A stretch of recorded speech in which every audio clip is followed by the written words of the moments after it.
धुळे जिल्ह्याचा पाणी साठा हा प्रचंड मोठ्या प्रमाणात वाढला आहे। आपण बघू शकतो की नकाने तलाव आहे, हा धुळे शहराला पाणी पुरवठा करत असतो आणि नकाने तलाव हा 100% भरला आहे।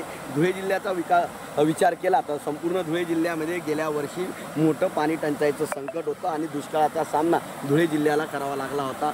गेल्या वर्षी याच महिन्यात धुळे जिल्ह्यामध्ये पाणी हे 58% होतं, मात्र यंदा जर विचार केला तर हा जो पाणी साठा आहे हा पाणी साठा तब्बल 91% झालेला आहे। धुळे जिल्ह्यातल्या 12 मध्यम प्रकल्पापैकी 9 मध्यम प्रकल्प हे तब्बल 100% भरलेले आहेत, तर उर्वरित जे प्रकल्प आहेत ते प्रकल्प आता भरण्याच्या मार्गावर आहेत।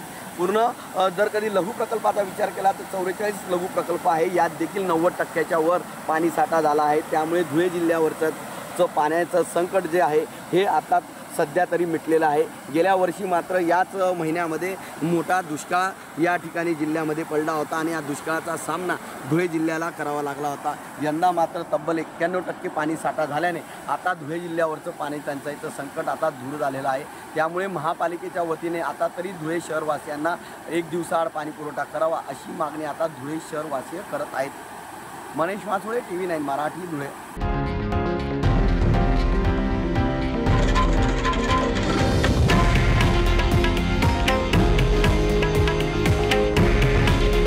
हे आहे देशातील नंबर 1 न्यूज नेटवर्क आणि आपण पाहत आहात TV9 मराठी। काळजी तुमची, हित महाराष्ट्राचं।